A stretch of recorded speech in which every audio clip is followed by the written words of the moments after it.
What's good, everybody? I'm going to finish up the 3 videos that I had. This is going to be the last one as far as steps that you can do to help break out of, get rid of, throw away, banish, whatever you want to call it, the pornography addiction. Okay? First step, we were talking about physical things that we can do. Then we went on to the mental. Now we're going to talk about the spiritual or metaphysical. There's kind of a stigma around the word spiritual, and I particularly don't like to use it myself, just because there's so many different connotations now, and the denotative function of the word has been lost. But for lack of a better word, that's where we're at. So I'm going to define it, what I think it means, so that you guys will understand what I'm talking about. So for me, spiritual is somewhat synonymous with metaphysical, which meta just kind of means above, or the overarching, looking at the big picture.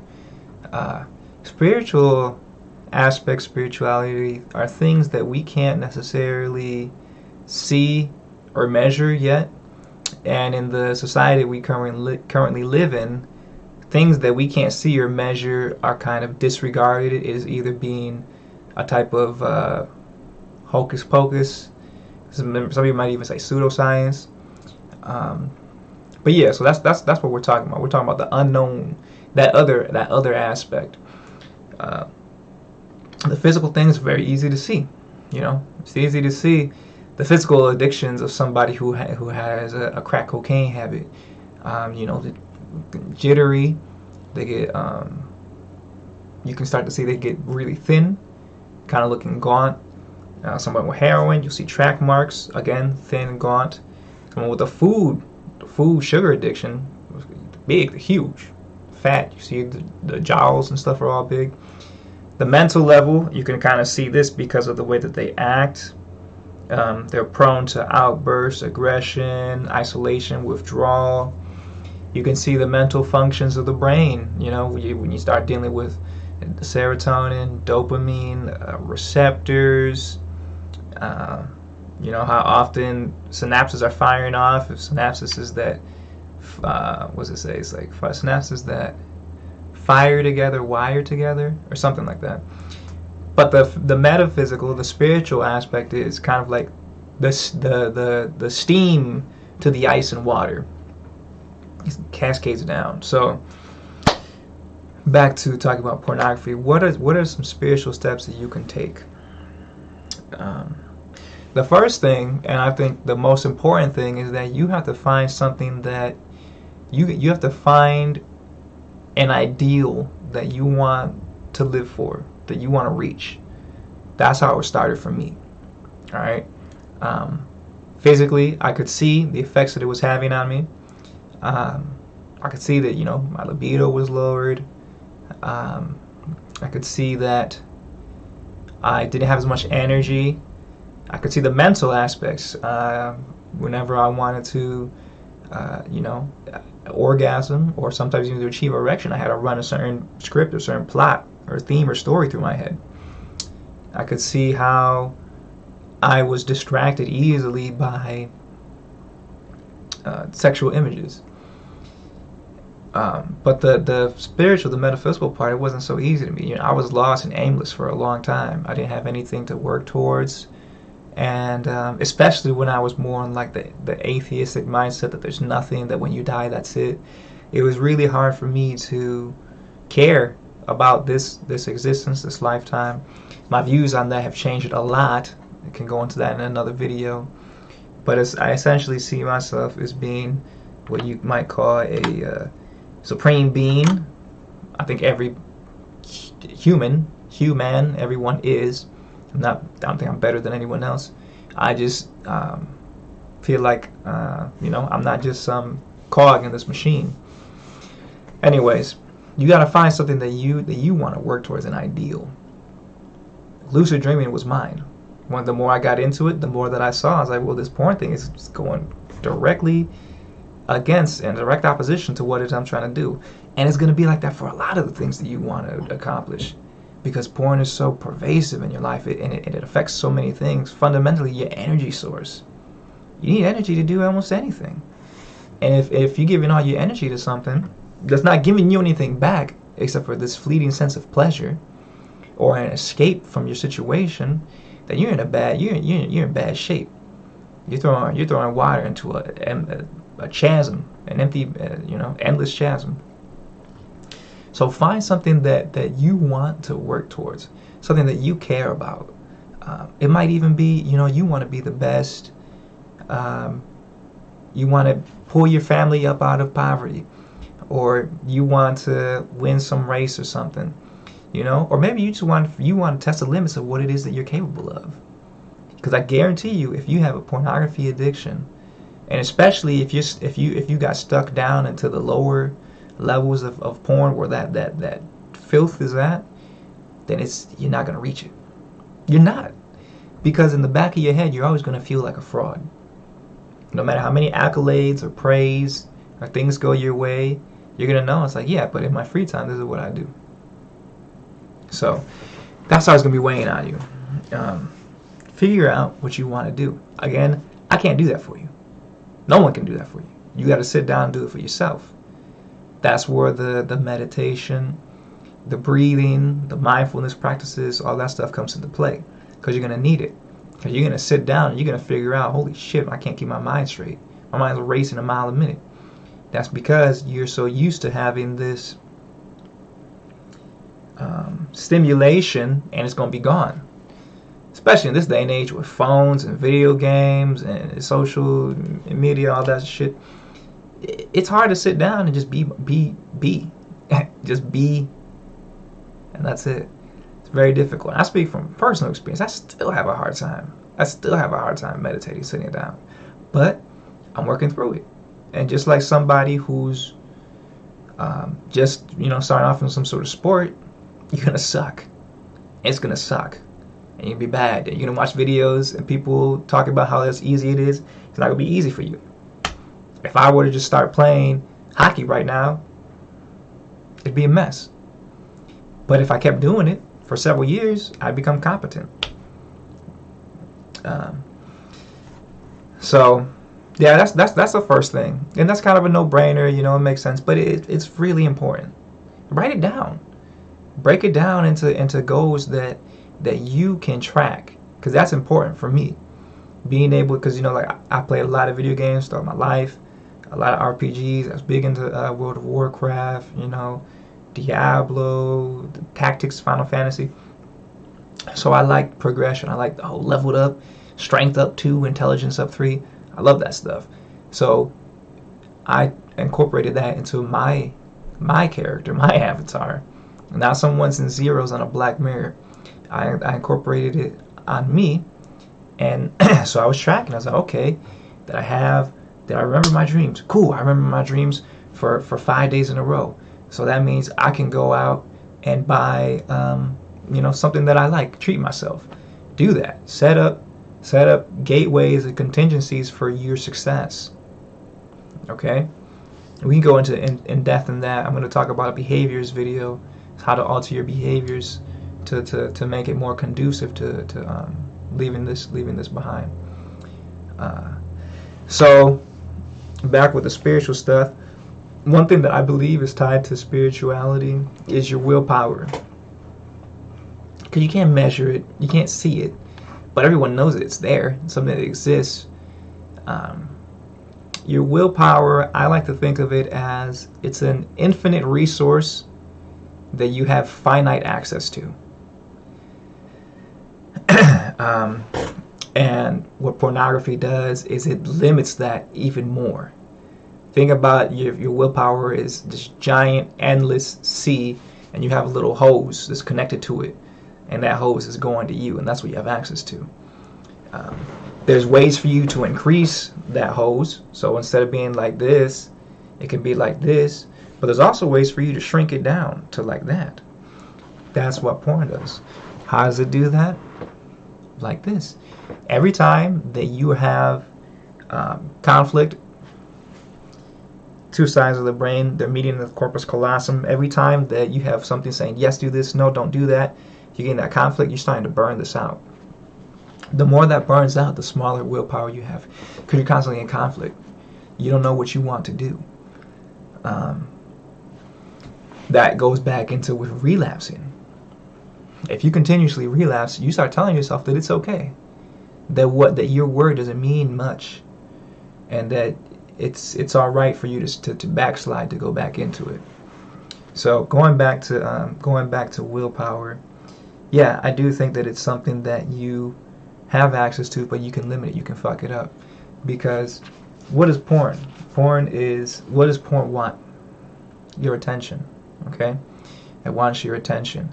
Attention is directly tied to willpower. People who are climbing Mount Everest, doing something like that, 100% of their attention is in what they're doing, giving them the willpower to succeed. If you don't have your attention towards something, you're not gonna have the will to do it, and that's something that you can build up. Okay. How do you build up your willpower? Little challenges. I'm not going to. This is stuff that I had to do. It's embarrassing to talk about, but hey, man, that's what this channel's for.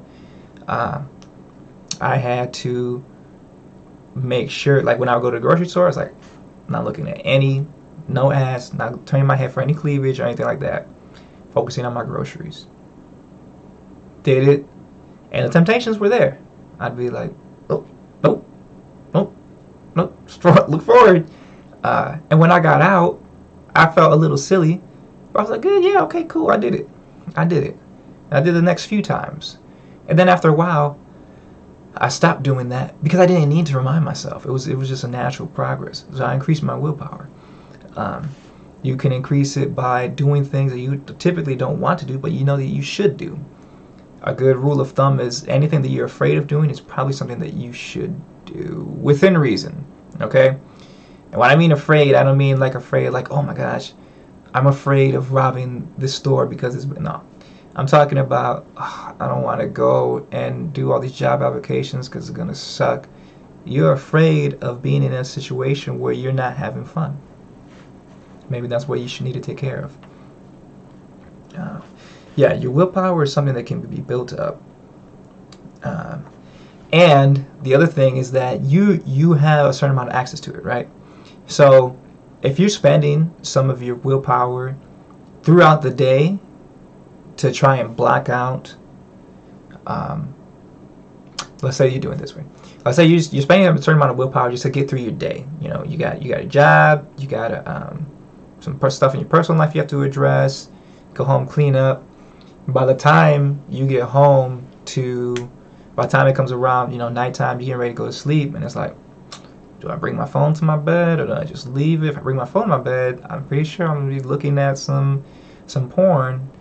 It becomes harder because you spent your whole day fighting and you've been using up that willpower that you had for the day. A better analogy is one of someone who's overweight. And I heard the guy, I forget the guy's name, but he was talking about on the Joe Rogan podcast, and he was saying that somebody who's overweight, most of their willpower is spent turning down the free bagels and donuts that someone brought to work in the morning. Going to Panera instead of Burger King. All these food-related things. So by the time it gets time when they get home and it's time to exercise or do some stretching, they've used up all their willpower. They used it up on earlier decisions that they had to make. So it's hard, and that's why the thing that's hard about pornography is because it usually happens kind of towards the end of the day. So that goes to talk about why it's so important to build those things up. And like I said, small little challenges. All right, small challenges. You gotta start small with this stuff because you need to build momentum. You got to build a snowball. And I'll talk more about the willpower thing later because it's something that it's really hard to quantify. It's hard to talk about because, like I said, you can't measure, you can't see it. So another thing that goes into this is what I would call as like creating entities.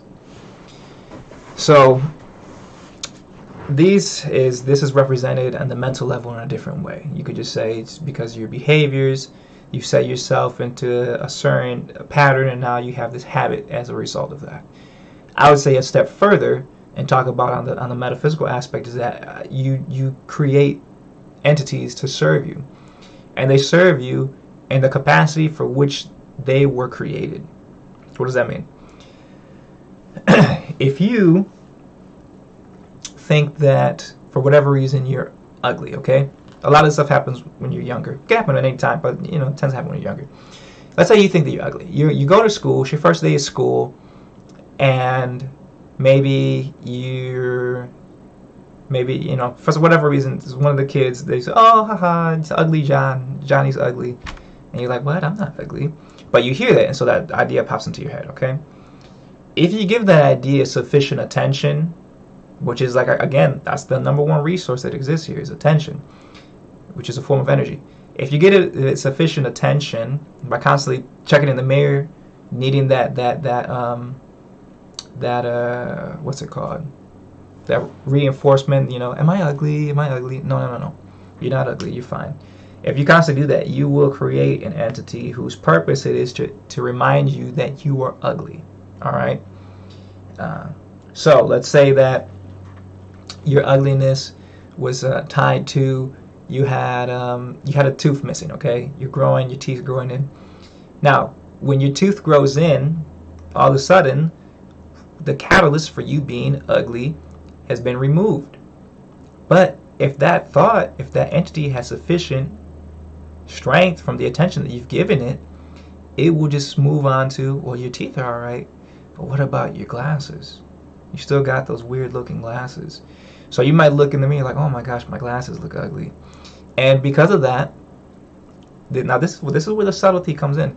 Because of that thought, you might find yourself doing strange things. You might find yourself when you're talking, you're talking like this to somebody, trying to cover up your glasses. You might find yourself adjusting your glasses or looking down, avoiding eye contact. What that does is it sends subtle clues and hints to other kids that, hey, you're insecure about this type of thing. And I say that from experience because I wasn't necessarily a bully, like I wasn't shoving kids in lockers, but what me and my friends did in elementary school is we would just get in groups in like little circles, and it would call sigging or flaming, whatever. We would make fun of each other. All right. So I learned at an early age how to pick out other people's insecurities, what they were embarrassed about, and people do get those little hints. Somebody who's insecure about their teeth or their mouth or something, they talk like this, do a lot of things, or they might even open their mouth that much when they talk. They just talk like that to hide their stuff. I had a gap in my teeth for a long time. So these entities will jump from thing to thing because its purpose is to remind you that, hey, by the way, remember you're ugly, okay? That's what you made it for. You made it to remind you that you're ugly. So whatever you change, you get new glasses, all of a sudden your hair's messed up. You fix your hair, all of a sudden you got a big nose.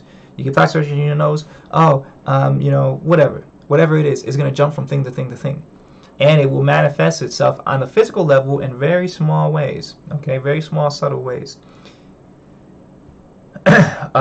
Let's directly relate this to pornography. And you can have one that tells you that, hey, by the way, you get off by looking at this certain thing, or you need pornography to feel good, or you derive your sense of pleasure. And if that's something that you think and that's something that you engage in, you give enough attention, then that thing is going to provide that. And this isn't a good or a bad thing. Those terms don't apply. This is something that you made it for that purpose, and it's going to live that purpose out. Like everything, it wants to survive. How's it survive? By you constantly giving it attention. How you give it attention? That's where those thoughts come in. And that's the key. That's where those random ass thoughts that don't make any sense, that are destructive, self-critical, and absurd, that's where those thoughts come in. That's the thought when you're going out and you see a girl and she looks at you and she smiles and you think to yourself, oh, she probably thinks that she's just probably laughing at me. Her friends probably just got done talking about me. Why is she looking? Is she judging me? It's that entity. It's that insecure entity that you've created a while ago, that whenever you get attention, you automatically go to the bad part. Or you might think, oh, everyone thinks I'm so stupid. People don't think that you're stupid. You think that you're stupid, but you think that because you're getting these thoughts in your head. We gotta learn how to separate our thoughts from things that aren't ours. All right? Yeah. This is really hard to do because they all kind of sound the same and it's hard to distinguish it. But with practice, you can. With practice, you can. You can learn to ignore them. So how do you get rid of one of these things? It's difficult because it's kind of like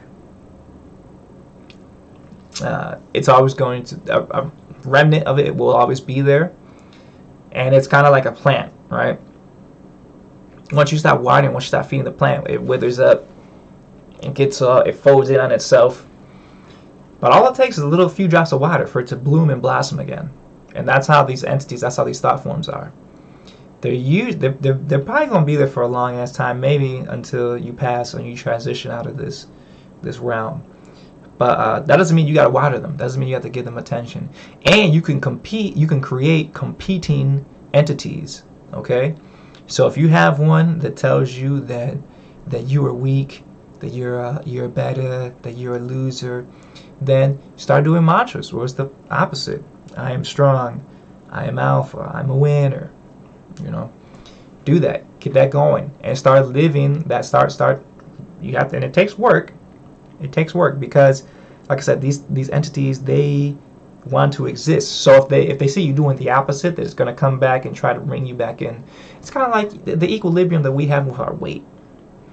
After a while, you get a fixed weight, and if you go above it, you go below it, your body will try to fight you to keep you at that equilibrium. Same thing with your thoughts. The brain doesn't necessarily want things to change, and these thoughts don't want to leave, so they're going to fight you. It's a fight. Yeah, back with the entities. That's when you're just randomly sitting around and you get that idea in your head. Oh man, I should probably masturbate, or everyone's going to be out of the house. Now it's a good time. That's where that comes in.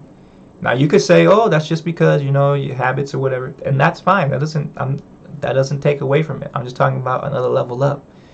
Whether you believe it or not doesn't matter. Doesn't matter. A lot of this can just go off of the placebo effect. So I know it to be true, but if you don't, that's cool. I'm just telling you, this is another angle that we can work with.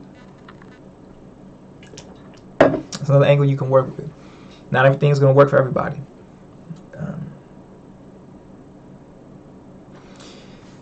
So yeah, creating these entities are created by constantly thinking of the same thoughts and then feeding it attention. And they can, and the reason that this pornography stuff is so dangerous is because the hypno things that exist are laden with talismanic words that it's like they know about this stuff too. If you watch any like the Joy video, which is JOI, stands for jerk off instructions. A lot of them, the women that are doing it, and I say women because I don't think I've come across them with a guy, but the women are usually telling you that they're in control, that your mind is, that you're weak, that you're stupid, whatever. Basically, you're not in control of your mind. That's what they're telling you. So if you do this over and over again, you start to create this entity that tells you that your mind is weak, that you're not in control. And that's a really hard one because that starts to attack kind of like the engine. The other ones are more peripheral things. It starts to attack the engine and your ability to fight back. So if anything, with this whole pornography thing, the first thing you got to do is stop with the hypnosis video, because that shit is no joke. I remember it was like the first time I saw one, I was like, what the fuck is this wacky stuff? And I thought it was kind of funny just because it was like a BBC themed one, and I hadn't seen anything like that. And you know, I'm not white or I'm not European, so I was like, what the fuck? These people are looking at this stuff, man. That's crazy. But that was the first one. But then it was like 100 something videos. You know, how many hours later? Like, I guess it works. I guess it works. And it's so strange. It's so strange because it's not anything that's inherent in you. Some of these things, like, no one's born with a foot fetish. You know, no one's born wanting to wear diapers in adult age as like a sexual kink. These are all learned things. All right, kind of going off topic. Back with the spiritual stuff. So next thing is you start to do some work with your chakras, and it's easy for me to think of my chakras as kind of like organs for my spirit body. Again, can't necessarily see it, can't necessarily measure it, but it'd be naive and arrogant to think that so many different cultures are wrong in their talking about these things. This stuff is not just in the Indus Valley. This is all over the world. They're talking about these things in Kemet, and down in Central America, South America, the Druids up in the Celtic Druids. Everybody was talking about these things, these ideas, these chakras. You got these 7 bodies. There's way more than that, but those are the kind of the primary ones.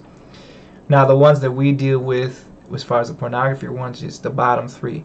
That's where it starts. So, start doing some research on that stuff. Again, you know, don't take anything I say. Do your own research. I'm just kind of like pointing you in directions. You go check that out. I learned this over here. Go check it out. I'm gonna have a video separate on those because that's a really long and lengthy topic. But there's a lot of things that you can do with those things that can help you along the way. And the cool thing is that, again, even if you don't, believe this stuff, the placebo effect is strong, and it helps build your willpower.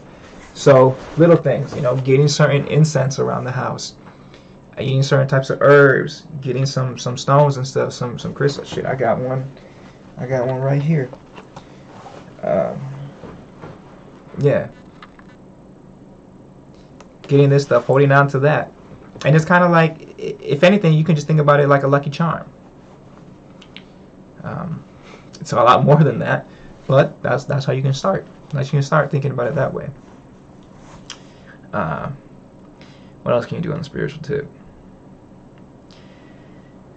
As far as your understanding of your place here and the cosmos and death and everything, that's not talking about a long topic. That's long, but taking a look at that will help.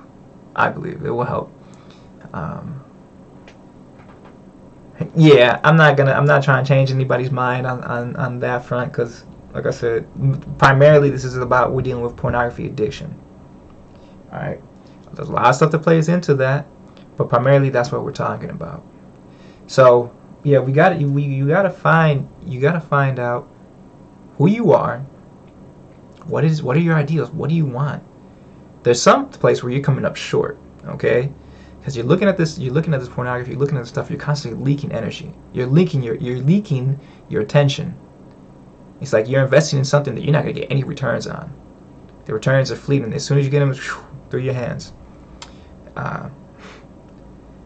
Pay attention to the type of entities that you create. Try to figure out which ones you already have. Do you have irrational thoughts? Maybe you think you're ugly for some reason. And maybe you are a little bit unattractive. Maybe your face is not symmetrical. I have my flaws. Look, you see, it's tooth. Yeah, man. Tooth's all smaller, and I had a cap that fell off. Look, my hair's. I got issues, but I've learned to not let those things. I've learned to. As soon as those thoughts come out, cancel. Get the fuck out of here. I'm not listening to that.